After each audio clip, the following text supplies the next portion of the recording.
We are live with one of my all-time favorite guests, the Luminator, Miss Laura Loomer. Laura, how are you? Hi, I'm doing well. Thanks for having me. Coming to us from an undisclosed location, looking very nice.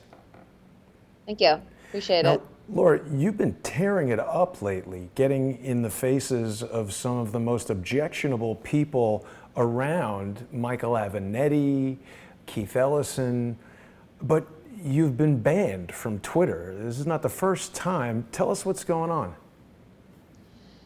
Yeah, so as you know, I've been doing my investigations. I've been investigating a lot of these leftist, Marxist, and jihadi candidates who are currently running for office across the country. And my investigations are usually very viral because my guerrilla-style tactics of getting in people's faces and asking them very hard-hitting questions and filming it, and usually their reactions just makes for very good, very good video. And people like seeing it, and people like watching these corrupt officials be held accountable. And I've been doing this, for a very long time now. And we are 1 week out from the midterm elections. And this morning around 4 o'clock, I went to go open my Twitter account, and I received a notification that said I've been suspended. But I wasn't just suspended. I was suspended for a total of 6 days and 23 hours or 21 hours. And when I did the math, it was exactly from this morning, 6 days and 21 hours, exactly the time from now till the end of election day. So this is really, honestly, election meddling on behalf of Jack Dorsey, who, if you recall, I actually confronted during the congressional hearing back in September when he was testifying to Congress, so that I cannot voice my opinion. I cannot share my investigations, so that the work that I'm doing and the money that I've invested into traveling across the country and investigating a lot of these candidates, I can no longer share my videos till after the election, when it's not going to matter anymore because the elections will be over. Yeah. Well, it's not just the hard work and the money that you've invested, but of course, you're being treated very unfairly by Twitter. I mean, this is a freedom of speech matter, and a lot of people have weighed in and said, Twitter is a private company, they can do whatever they want, but I'm not sure I agree with that, particularly when they are not applying these policies in an even-handed kind of a way. I know you've got these types of things at your fingertips, but there are some people who have been posting some pretty insane things on Twitter for quite a while. Didn't Farrakhan call Jews termites? What did you post that got them to ban you here? I didn't post anything. That's the funny thing about this, is Twitter said I violated their terms of, well, they said that I violated Twitter rules. And usually what happens is if you get suspended or if your account gets locked, you get a notification that says this tweet is in violation. You need to delete it. And then after that, the countdown begins from when you can then use Twitter again. That didn't happen. They didn't tell me to delete a tweet. They didn't tell me to take down a specific tweet. They didn't notify me of a specific tweet. But then 2 hours after my account was suspended, I got an email from Twitter saying that my account was reported for several tweets that I posted about George Soros and Linda Sarsour and a couple other of these like Marxist and jihadi candidates. And then what happened was, I believe I texted you those images too. If you look at the bottom, it says, we received a report about this content and we investigated and we found that there was, quote, no violation of Twitter terms of service. So if there's no violation of Twitter terms of service, then why the hell am I suspended? It makes no sense. They're literally just admitting that I did nothing wrong, and now they're suspending me, probably just because I'm a conservative and also because I'm a Jew, and because after this Pittsburgh synagogue shooting, they just want people to like flood Twitter with anti-Trump messages and narratives to create this narrative that he is a white supremacist and that he hates Jewish people. And because I'm a Jewish Trump supporter and I have a large audience, I feel like that's probably why they were so desperate to shut me down. Well, I think you're definitely a very active and very vocal social media influencer. I would stop short of attributing a direct reason. I mean, the problem I've got is that they're not telling you what the rules are. They're not telling you how you violated the rules.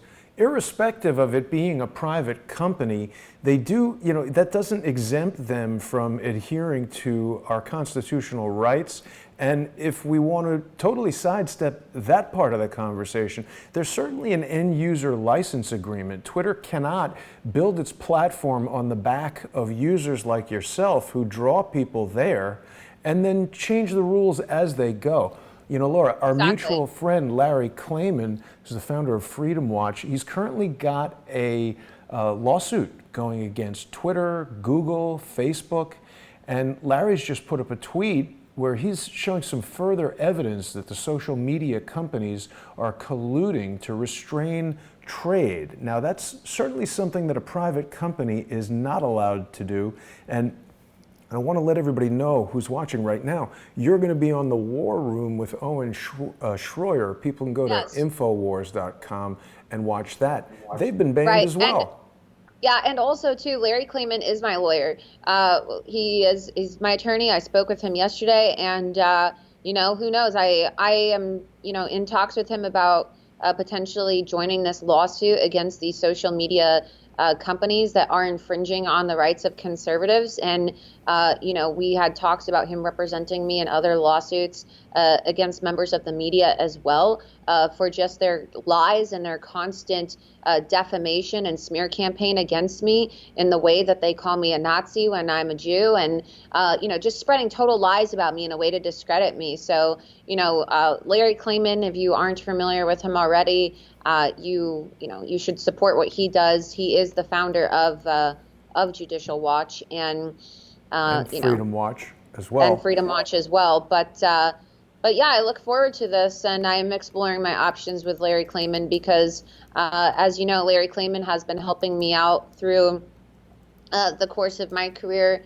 over the last year or so with several issues I've come across legally, especially if you recall when I was thrown out and had my press credentials stripped after asking a question at the press conference at the Noor Solomon trial, the terrorism trial, the wife of Omar Mateen, the ISIS terrorist who killed 49 people at a gay club in Orlando, Florida.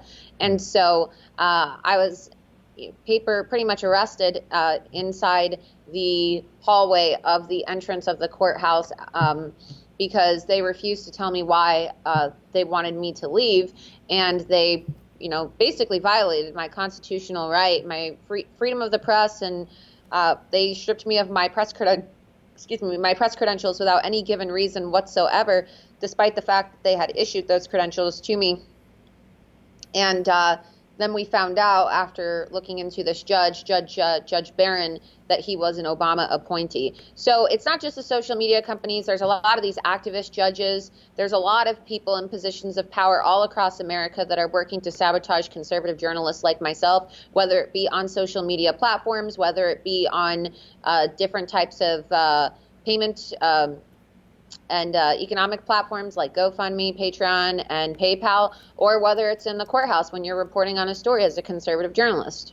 It's really unbelievable, Laura. I mean, it's not that long ago that everybody was pretty clear that the United States was a country that offered freedom of speech and freedom to travel about unmolested, but that is kind of the opposite of your recent experience. You've been mentioning some of these alternative social media platforms. I was pretty surprised to see yesterday or the day before that, much like InfoWars, Gab is in the process of being deplatformed. So they were deplatformed. It's not even in the process. They are deplatformed. They've been taken off of PayPal, all because one Nazi, decided that he was going to kill people, and they used their platform. Well, okay, so Cesar Sayoc, this guy who supposedly mailed bombs, even though I don't even believe the story, to Democrats, had a Twitter account. Are we going to shut down Twitter because they never did anything about Cesar Sayoc? Like Omar Mateen had a Facebook and killed 49 gay people. Are we going to shut down Facebook, which allows for ISIS terrorists to have their own basically recruitment networks? Are we going to shut down all these networks that have pedophiles and, rapists and murders and all these people who have committed crimes who use their platforms? I mean, there are so many people who have committed horrible crimes that are on Facebook and Twitter, and they're never held accountable. Twitter and Facebook are never held accountable. They are never held accountable for the people who actively incite violence against conservatives and post assassination threats against President Donald Trump. But if you're a conservative, and if you're a conservative business owner, or you create an alternative media platform and some schmuck some Nazi decides that he's going to go kill 11 Jews in a synagogue, well, then you're going to get shut down if you are the conservative operator of that platform. Why is that? Why is that Facebook and Twitter are never held accountable, but Gab is? Is it really Andrew Torba's responsibility that this guy, committed this horrible attack? Is it really his fault? No, it's not. It's a very unfortunate situation, but I think it's very egregious that they're trying to just shut down an entire company, an entire platform that they know is inherently conservative, right? Yeah. Not saying that this guy who committed this was a conservative, he was a Nazi, but a lot of Nazis have decided to use the platform of Gab because of Gab's philosophy that it's open to everybody, free speech for everyone. Well, that's the way free speech is supposed to work, Laura. That's how free speech is supposed to be. And as a Jew, and I'll tell you right now, as a Jew, because I had my own issues with Daily Stormer a while back because Daily Stormer targets me too. For those of you who don't know what Daily Stormer is, it's that neo-Nazi publication that likes to go after Jews. And a lot of these really trashy white supremacist people who subscribe to the Nazi ideology, they are not conservatives. They are National Socialists. They are leftists. That's what they follow. And so even if they say nasty things about me and they call me a kike or they call me all types of really disgusting derogatory names and write things about my body or, say things like, oh, I wish he would have been, sent to the gas chamber or whatever. Crazy. They have a right to say that because in America, that's free speech, right? And hate speech is still, there's really no such thing as hate speech because it's still free speech. So I think that everybody has a right to say what they want to say as long as they're not inciting violence against anybody. But I don't think that Andrew Torba and Gab should be punished for this. Well, and obviously they are. I mean, their business has been turned upside down, and every day that they're not online, they were obviously working very hard and struggling to gain ground against Twitter. And it's crazy to see how, as Larry Klayman points out, these giant tech companies can act in collusion. That is just so against everything that's American. Laura, what do you think about the fact that yesterday on national television, Hillary Clinton said that all black people look alike? There's been almost nothing about that. Why isn't she taken off of Twitter for that? Because there's two sets of rules, whether you're a conservative or whether you're a Democrat. If Donald Trump had said all black people look alike, well, what would have happened is people would be calling for, war in the streets. But Hillary Clinton, are people really surprised? This is a lady who said that black people were super predators. So if you're going to call all black people super predators and say that they deserve to be locked in prison because they're super predators and have super predator behavior, well, what's going to stop you from saying that black people all look alike, right? This is the same lady who told black people to heal as if they're some type of animal. Yeah, really crazy. Now, one of the people that you've been calling out, rightfully so, I might add, is this person, Linda Sarsour. Now, Linda Sarsour has this little blue check mark, which you first lost yours. Why is Linda Sarsour able to go around endorsing candidates, promoting Sharia law? She's got 278,000 followers on Twitter. What is going on here, Laura? This is insidious. Talk to us a bit about Linda's agenda. It really is egregious. Linda Sarsour, for those of you who don't know who she is, she's a Muslim activist, and she lives in New York, and she's associated with George Soros and CARE and a lot of the destructive forces in our society. And if you don't know, and you should know, CARE, Council on American Islamic Relations, is a designated Islamic terrorist organization that has ties to Hamas, which says its mission is to kill Jews. So Linda Sarsour is a Jew hater. She subscribes to an ideology that calls for the killing of Jews. She is a Muslim. She is a Sharia advocate. There are tweets of hers in which she advocates for Sharia and just, unapologetically calls for Sharia. She called for jihad against President Trump. There's clips of that on my YouTube channel as well. She's called for forced female genital mutilation on female critics of Islam. This is a terrible woman. This woman is really, quite frankly, I would describe her as the spawn of Satan myself because she really is that evil. And for some reason, Linda Sarsour, with all of her Jew hatred and ties to terrorist organizations, is able to be verified on Twitter. She's able to be a surrogate for the Democrat Party in the face of the Women's March for some reason. I really just can't comprehend this. I don't know why Linda Sarsour has been able to position herself this way, despite the fact that 2 weeks ago she was calling for Jews to not be humanized. But for some reason, the Democrat Party has decided to parade this monster, this monstrous lady. We might as well just call her a cockroach, because Sarsour, her last name, means cockroach. And she What? Does it? Yeah, in Arabic, Sarsour means cockroach. But, she really is just a terrible human being, a very, very vile woman. Wow. And Linda Sarsour, along with advocating for jihad, which is, an act of Islamic terror against President Trump, along with calling for Jews to not be humanized, she recently also stated that her mentor is Siraj Wahhaj. And if you don't know who Siraj Wahhaj is the father of three of the five suspects in the New Mexico terror compound where they were training kids to be jihadi school shooters, and where they found a dead 3-year-old's body on the compound. And he was also a co-conspirator in the 1993 World Trade Center bombing. Holy crap. This is a very evil woman. And for some reason, she is still able to have all this influence on social media and all this influence in the Democrat Party. And she's currently campaigning with several Muslim candidates running for office. She's campaigning with Andrew Gillum, who's running for governor of Florida. She's campaigning with, Stacey Abrams, who's running to be governor of Georgia. And it's so backwards. I just don't understand it. And you would think that this would be common sense, but apparently, I don't know, people just don't want to wake up. And look at me. I mean, I'm a Jew, and I support the president. I've never called for violence. I'm not a supporter of Islamic terror like Linda Sarsour is, but I had my Twitter verification stripped away while Linda Sarsour gets to keep hers. Jack Dorsey certainly has quite a bit to answer for. I definitely want people to remember that they can follow Laura on her own website, Loomer.us. And of course, Laura, you're still on YouTube. And where can people find you on social media during this Twitter blackout?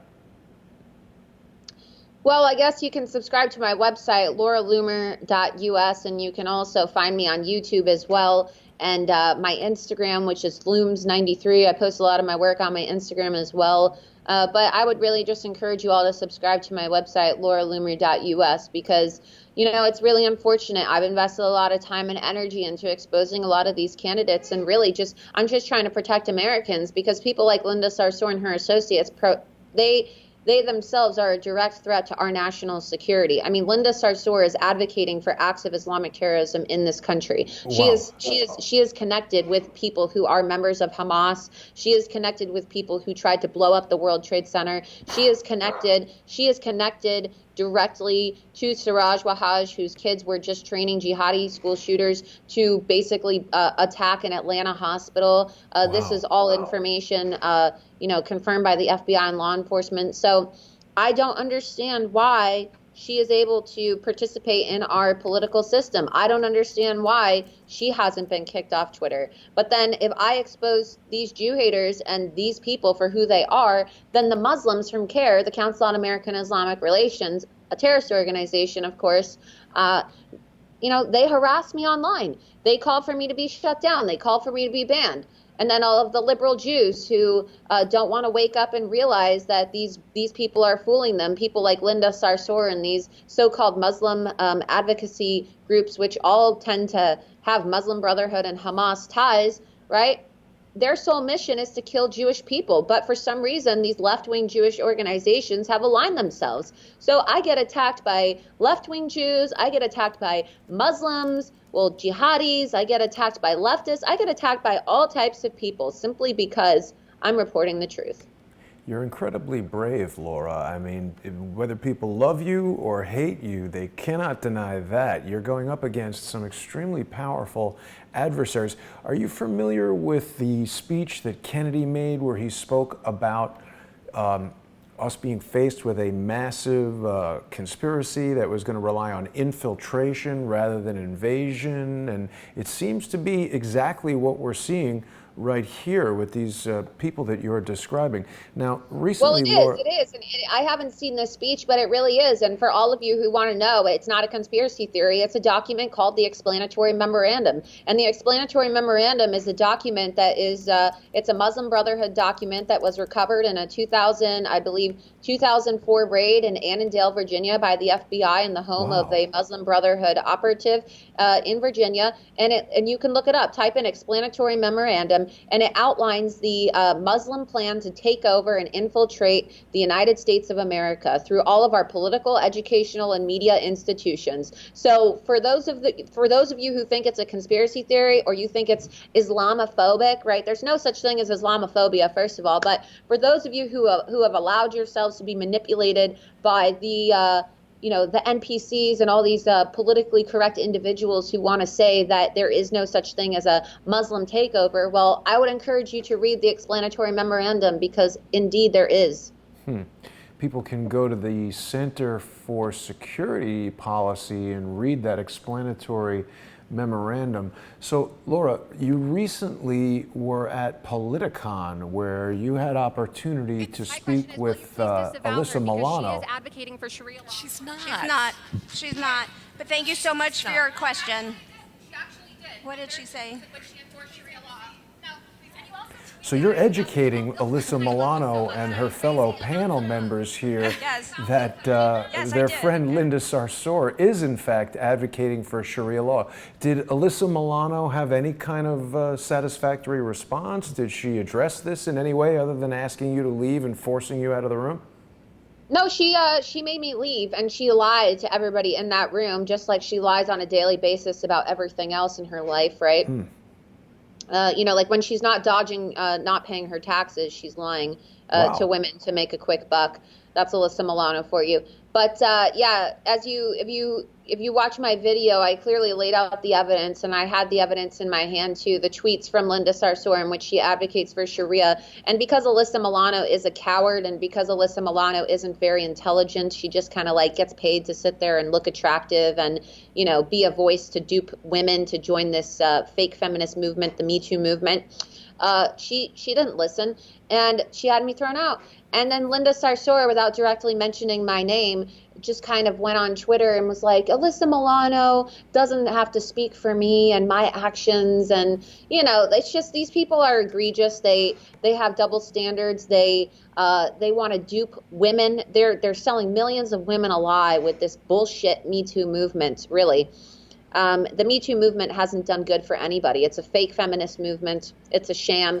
It's just a way for these women, these liberal women, really honestly, to destroy the lives of men and to make money off of people's suffering while they propel fake allegations of rape and sexual assault against innocent men and then fail to take responsibility for their own actions. They just prop up a lot of very degenerate, classless, moralless women who really don't add any value to society.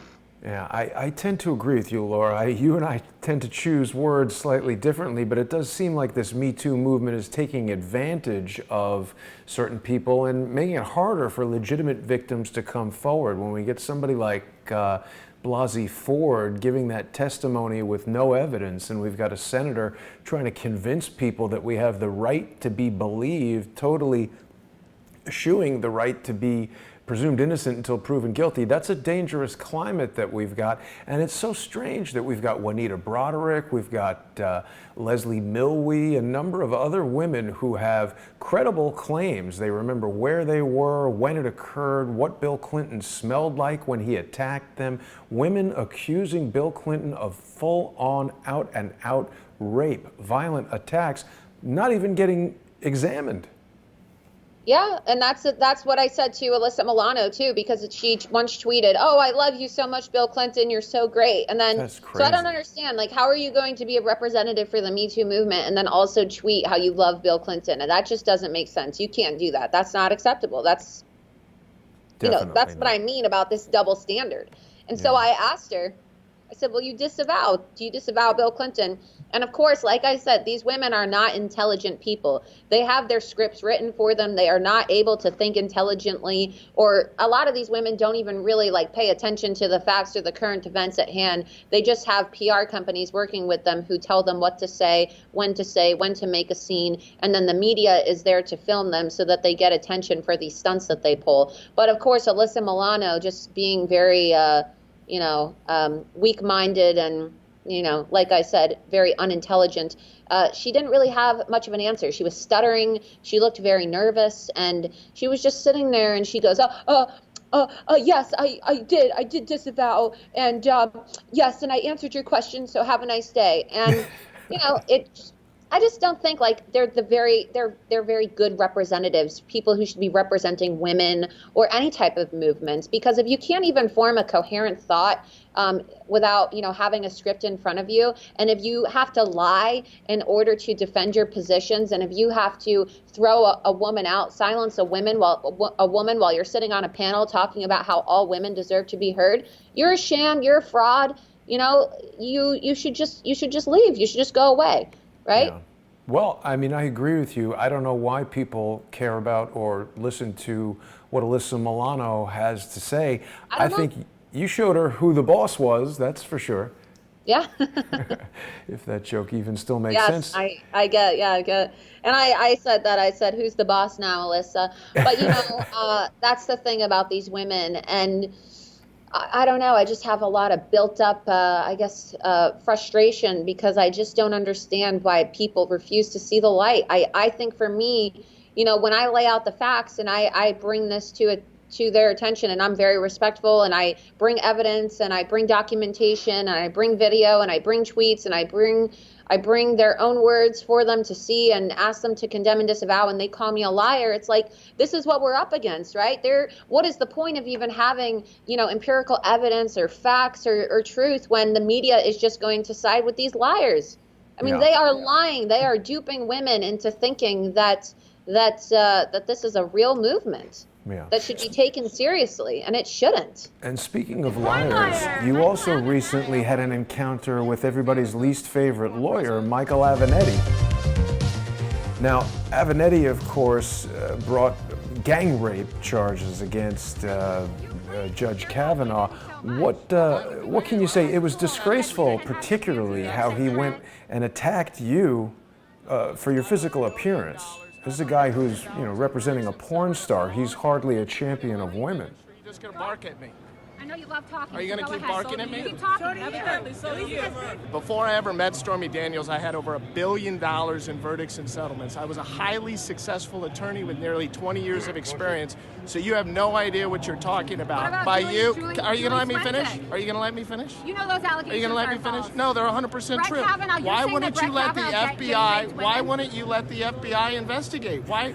A better question for this jackass Laura might be, why is the FBI not investigating Linda Sarsour if she's hanging out with these guys who are training jihadis and knowing the people who are bombing the World Trade Center? That's my point. And this blowhard Avenatti said, "Oh well, why don't you want the FBI investigating?" Well, if you looked at my video, you'll see the FBI did investigate. That's the thing about these people. They're all liars. They just have this narrative and they spew lies and they just don't care. And the media just gobbles it all up and they regurgitate it to these zombies, floating around in public who are, consuming this fake news media, and then they actually believe this bullcrap. The FBI did investigate, all right? The FBI investigated, and then they found that none of the allegations were valid, which is now why Grassley had to, file a complaint against Avenatti and Julie Swentic, and now they're under investigation for potentially filing false accusations of gang rape. Right? Yeah. I mean, we need to hold people accountable. It is a crime in this country to falsely accuse somebody of a sexual crime. It is a crime in this country to file a fake police report. It is a crime in this country to falsely accuse a man of rape. And Michael Avenatti, Julie Swentic, Stormy Daniels, all these women, all these people, whether it be Christine Ford as well, they should all have to pay the legal fees for Brett Kavanaugh and Donald Trump, just like, we are seeing now, Stormy Stormy Daniels and Michael Avenatti are having to foot the bill for Trump's legal fees because they lost the case concerning defamation. But these people should all also, on top of having to pay, they should be prosecuted. Yeah. And the Democrats in this country are totally eroding our Constitution and our laws and what makes our country just. And, they claim to care about justice, but they're completely sabotaging our justice system. Yeah, so many of my guests have pointed out that we're living in essentially a post-constitutional America. It's a scary thought, but so many of the people that you speak to and that you loomer in your almost trademarked sort of a way they're just gobbling it up. They're totally destroying the Constitution. Now, you also have had, I gotta say, Laura, more than anybody that I know, and that I observe in the media, I think you've had a tremendous impact on the Attorney General campaign of Keith Ellison. Talk to us a little bit about that. What's happening with Keith Ellison? Right, so Keith Ellison is running to be Attorney General in Minnesota against a Republican by the name of Doug Wardlow. And Keith Ellison, who's currently the deputy chair of the DNC, there recently, thanks to my investigative work, were multiple allegations of domestic violence and assault and emotional abuse brought against him by two women who he had relationships with. One of them by the name of Amy Alexander, who he was having an affair with while he was still married to his wife, and then another woman by the name of Karen Monahan. And, there are police reports and medical reports to justify this. It's unlike the claims against Judge Kavanaugh, which there was no evidence whatsoever. There are actually forms, medical forms and police reports that validate these women's claims. And I've confronted or loomered Keith Ellison several times now in Minnesota, and because he's so terrified of me showing up to his events, he's actually canceled about 3 of his events and actually stated to the media that I was the reason why he canceled, because this guy is so afraid of telling the truth and having to answer to his crimes. I mean, this is a man, he's a Muslim, first of all, the first Muslim to be elected to Congress. He refused to take his oath on the United States Constitution and instead wanted to take his oath on the Quran. How can you be an attorney general? How can you be an attorney general in the United States when you're taking your oath on a Quran, which states that Islamic law, Sharia law, is the supreme law of the land,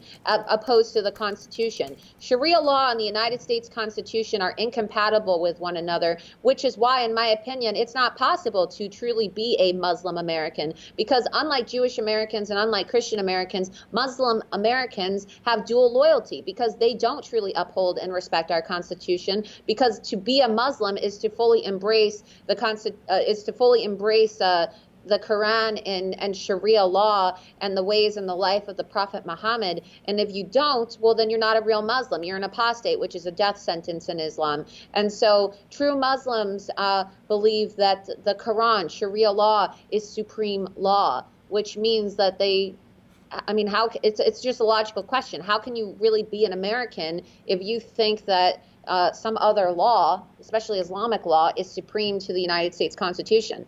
I mean, to be an American is to take an oath, to take a pledge to this country, and to uphold the Constitution. And quite frankly, members of the Muslim community, any practicing Muslim is incapable of upholding our United States Constitution just based off their own beliefs. Well, let me ask you something. Is the oath usually taken on the Constitution or the Bible? Well, it's usually taken on a Bible, but if you don't want to take it on a Bible, you could take it on the Constitution. But this is a Judeo-Christian country, and I find it to be very interesting how our founding fathers were very keen on this topic. And it's the concept of Islamic law, really. It's for those who have not studied Sharia law, it's the fact that it deems itself supreme, all right? So above the Constitution. Above the Constitution, yes. If that makes sense for your viewers. And I don't know if people are asking questions in the comments section, but I hope people understand what I'm saying, because Sharia law for Muslims, they view it as supreme law, supreme to everything else. That's why Islam itself is very supremacist. Islam doesn't want to coexist with other religious groups. They don't want to coexist with the Jews. They don't want to coexist with Christians. They don't want to coexist. They believe that everything that they preach and they subscribe to is supreme to all others.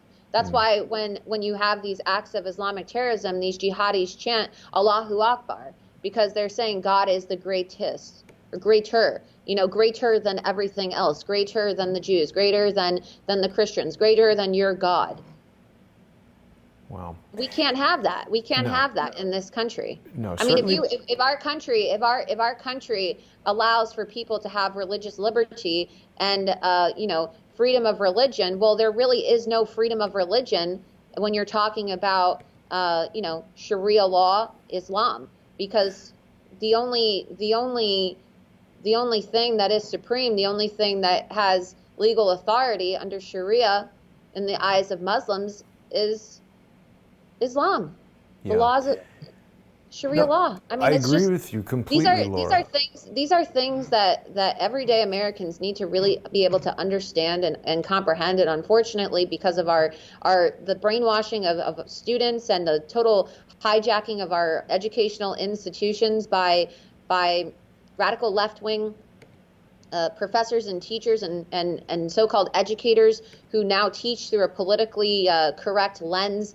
These are things that students are not learning. And so if you pick up a history textbook or you take a religious course in school, they are teaching things like Islam is the religion of peace. Right. And they are not teaching these things. And so it's very problematic because, as you see now, there were over 90 Muslim candidates who are running for office. And I spent a lot of time over the past few months exposing a lot of these candidates and the problems in their platform and how many of them are Sharia advocates. And if you are a Sharia advocate, you cannot hold office in this country. Let's just clarify one thing. You cannot. Let's just clarify one thing. We are fully for religious freedom, but as with any type of freedom, it has limitations. If your religion dictates that you must kill people, you don't have that freedom. Yeah, but Islam is not a religion. That's the thing about it. That's another lie. That's another lie that the media is telling you, and that's another lie that Muslims here in America, these Islamic advocacy groups want to tell you as well. Muslims themselves don't view Islam as a religion. They view it as a way of life, a legal system, a political system. Islam is inherently political. This is important. I mean, Laura, you Islam are so is inherently well political. researched and so studied in these things. I think people can learn a lot from you, and this is important. I didn't realize that. And for Muslims, they don't view mosques as a religious center. They view it as a political center. You've obviously done a tremendous amount of research. A mosque is a political entity. So when people say, for example, when leftists say that they like to target Trump, right, for his own, for the immigration policy and the methods he's made to curb terrorism and acts of jihad in our own country and to counter the terror threat. And they say, oh my God, you're violating their religious liberty. Well, the funny thing is that Muslims themselves do not view Islam as a religion. It's a political system. It's a way of life. Isn't it also a religion?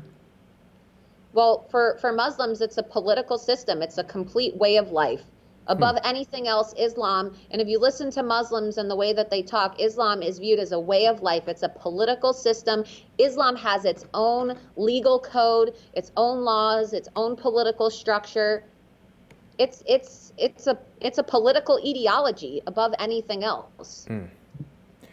Yeah, I mean, I'm sure you won't be surprised to learn this, Laura, but there is an overwhelming amount of YouTube accounts with, no followers who are coming in and making insulting statements that aren't backed by any sort of factual representation.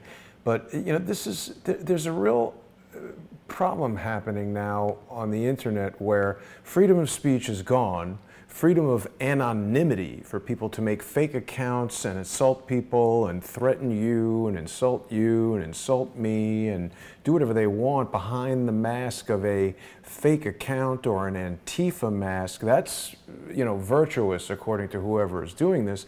But if you want to come out and share information like this, people might object to what you're saying, but you're certainly free to say it. And it's just very perplexing to me how these people want to claim that they want free speech, but not for you. Right, and that's the thing is, that's the great thing about our country is under the First Amendment, we are allowed to say whatever we want, but unfortunately, these big tech companies and these monopolies, really what they are now, they're cracking down, and they just don't want anybody to know the truth. And they don't want anybody to hear any opposing viewpoint if it goes against their liberal narrative. And it's very dangerous because they are trying to alter history. They are trying to alter truth. And it's very dangerous. It's going to have very severe political consequences for people because, like I said, all you have to do is go read the explanatory memorandum and you'll see that Muslims do have a plan to take over and infiltrate and subvert our political system in America. And these documents were recovered in Annandale, Virginia, in a raid in 2004, I believe, by the FBI, and they are tied to the Muslim Brotherhood. And I believe there are 5 stages within the explanatory memorandum, and we are currently in stage 4. So people really need to wake up. People need to wake up. If you don't know what the explanatory memorandum is, you need to go download it right now, and you need to go read it, because I guarantee you, if you read it, you're going to have nightmares tonight. This is very real. This is very real. This is very real. Wow. This is not a conspiracy theory. And if you're looking at it now, you can even pull it up on your page for people to see it. And this is why I have done the work I have exposing a lot of these jihadi candidates who are running for office, because many of them have actually signed pledges with the Muslim Brotherhood, like Abdul El-Sayed, who ran for governor in Michigan. Many of them have refused to condemn Hamas, like Ilhan Omar and Rashida Tlaib. Many of them don't believe that Israel has a right to exist, like Ilhan Omar and Rashida Tlaib. Many of them, most of them, are campaigning with Linda Sarsour, who called for jihad against President Trump. So what do you think is going to happen if you have candidates, Muslim candidates elected to office who don't believe in the United States Constitution? They believe in Sharia law. They don't think that Jews and Christians have a right to exist. They don't want to coexist with Jews and Christians, but they have this power in our political system, and then they're simultaneously calling for jihad against President Trump. Don't you think that's a bad idea? I mean, I don't know why people are so resistant to the information that I'm putting out, and why they're so incapable of seeing and putting 2 and 2 together and realizing how this is really disastrous for our country and our Constitution and the safety, honestly, of all Americans. This is huge, Laura. I've never heard of this document before. You've never heard of the explanatory memorandum? Yeah, read it. No. Show your audience. They need to see it. It's on screen. It's on screen right now. This is why I get banned and shut down and silenced by these actual Nazis. They really are. These actual Nazis in Silicon Valley who want to silence me for telling the truth. By silencing me, they are endangering you. Why is it that people haven't heard about this document? Don't you think that this is important? Don't you think that people should be talking about this? I mean, if you have candidates who are tied to the Muslim Brotherhood, which all of these Muslim candidates are tied to the Muslim Brotherhood, because most of them, majority of them, have been endorsed by CARE, which is a Muslim Brotherhood organization. They subscribe to this document, the explanatory memorandum. This is their end game, their plan. And if that hasn't scared you enough, the Council on American Islamic Relations, which is pushing this, which is implementing this memorandum here in America, their headquarter office is 1 block away from the White House. Wow. Laura, this is amazing. I can't believe I haven't heard about this before today. So what is the final stage of this plan? Well, a total Islamic takeover of the United States of America, the destruction of our country, and the implementation of an Islamic caliphate. Read it. Look at the, scroll so I can see it too, but you can see we're in stage 4 right now, where they are subverting our political system. And this is a real document. This is a document that it's stamped by the government. You can see it. It was found in an FBI raid in Annandale, Virginia in, I believe, 2004. So why the hell is the FBI not doing anything about this? Well, what did I tell you the night that I stayed at your place after that ISIS terrorist attack in New York City last year on Halloween? What did I call the FBI? Remind me. The Federal Bureau of Islam. Why would the FBI be doing anything about this? They seem to always have advanced knowledge about these jihadis. They always seem to know. I mean, for crying out loud, Omar Mateen, the ISIS terrorist who killed 49 people at a gay club in Orlando, Florida, his father was an FBI informant at the time of the killing of this terrorist attack. Same thing with that limo if crash. Your question, yeah, exactly. And then also, too, they tried to have Pamela Geller assassinated. Remember what happened in Garland, Texas, when the FBI, they pretty much allowed for the terrorists to go to the scene in the cars to the Muhammad cartoon contest, and somebody ended up getting shot. Luckily, nobody died, but someone did get shot. And the FBI was involved with that, too. The Boston bombing, they knew about the Boston bombers. Why didn't they stop the Boston bombers? The Russians, the Russian intelligence gave us information about the Tsarnaev brothers prior to this. We could have stopped them. Why did they allow that to take place? It's very difficult to contemplate the answer to that question. I mean, why would these people want our country to be taken over? I can understand why Muslim Brotherhood would want an Islamic caliphate in the United States, but I can't understand why the FBI would. Well, the FBI has really revealed the mask has fallen off the FBI. If you haven't already been able to figure that out, that the FBI is a total propaganda arm for the Democrat Party in the way that they have worked to sabotage our president and really undermine democracy. I mean, how is it that the FBI is supposed to be one of our leading law enforcement agencies, yet so many things slip through the cracks? I mean, if the FBI truly is supposed to be looking out for Americans and the safety of our country, why are they hiring Taliban officials to work as FBI informants whose sons are members of ISIS? Why is the FBI basically leading terrorists to the scene of a cartoon contest where innocent people could have been killed? Why is the FBI allowing for jihadis who are planning to attack marathons and blow up schools and blow up synagogues and blow up all types of buildings and commit terrible attacks? Why are they allowing these people to get to that stage? Why are they monitoring these people instead of just prosecuting them? Why? Why are they allowing it to get this far? You really have to ask yourself. And it's not even just concerning Muslims. It's like, the FBI, when you go back to the Parkland shooting as well, they received 2 direct reports saying that Nicholas Cruz, who carried out the Parkland school shooting on Valentine's Day this year, that he was going to carry out a school shooting, and the FBI didn't do anything about it. I mean, I did an exclusive interview on my YouTube channel with the man who reported Nicholas to the FBI, and they never followed up with him. Never. Wow. He left a YouTube comment on this guy's YouTube channel saying he was going to be a professional school shooter, and the FBI didn't do anything about it.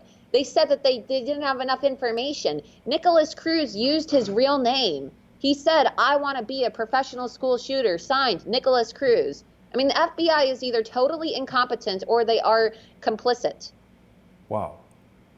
I mean, look at what they've done with the Las Vegas shooting. Yeah. Oh, isn't it so funny? Isn't it so interesting how the FBI has been able to tell us everything we need to know about Cesar Sayoc, this guy who supposedly sent all these bombs to all these Democrat candidates, right? Even though he had no interest in politics until Donald Trump came along.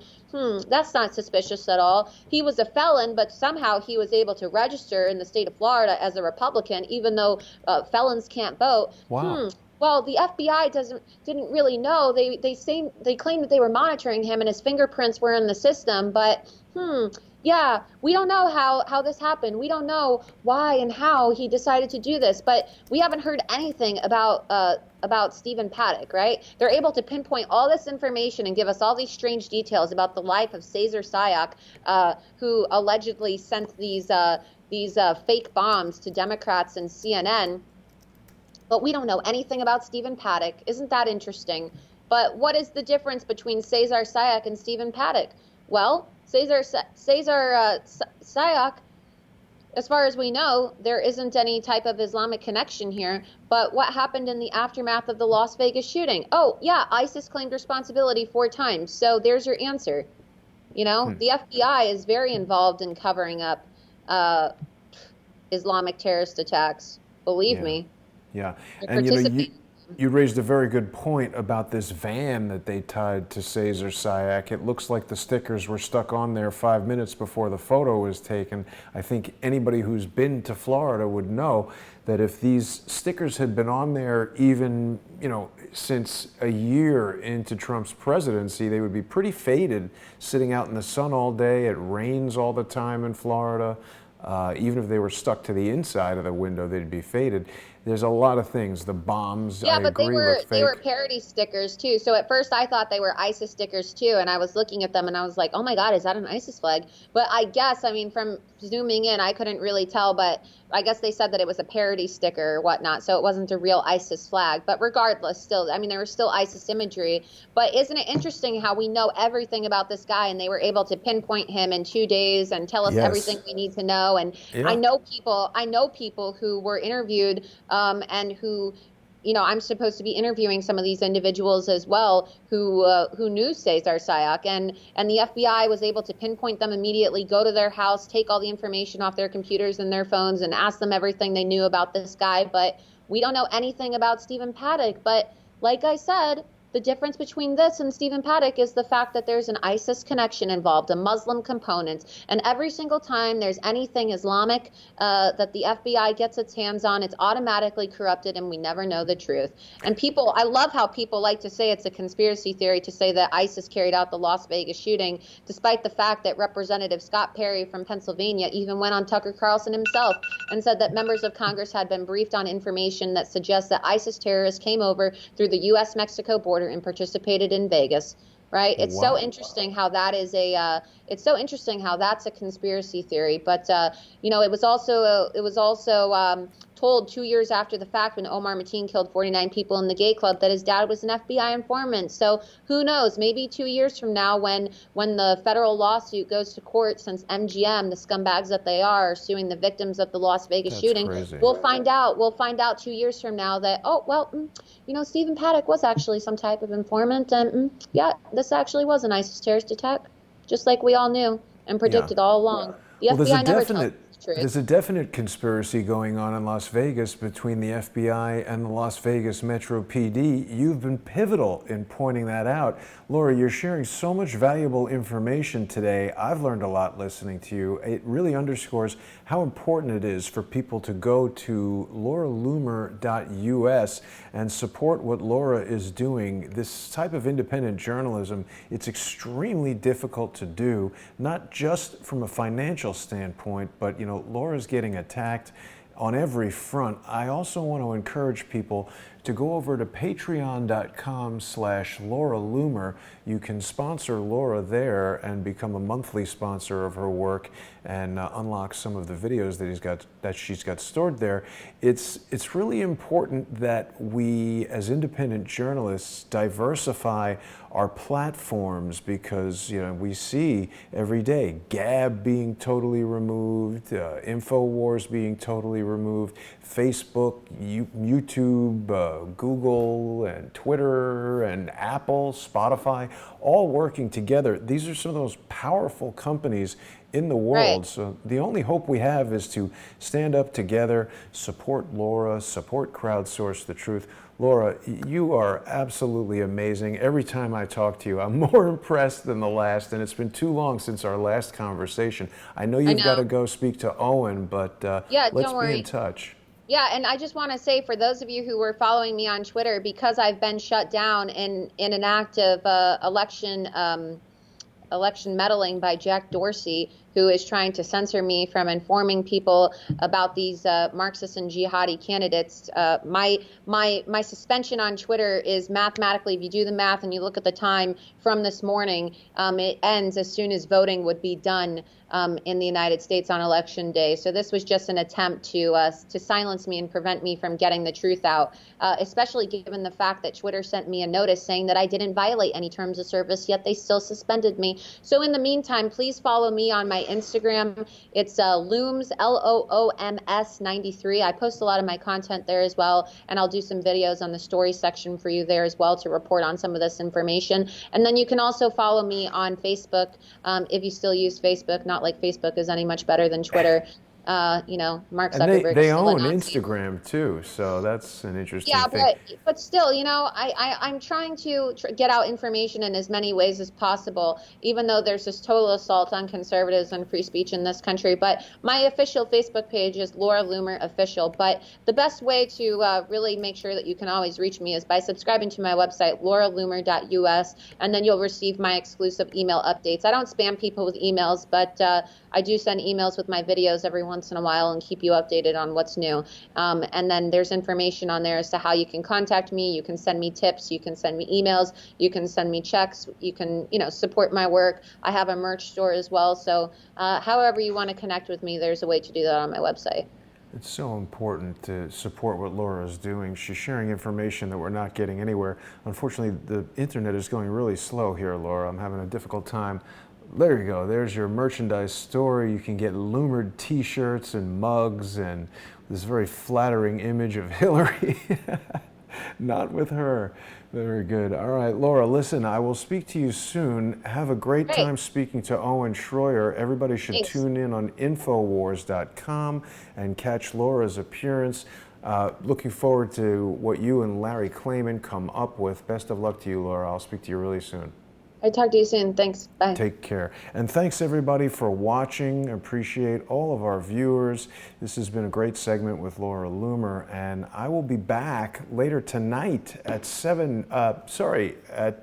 8 p.m. Eastern with Michael. Is it 8 p.m. or 7 p.m.?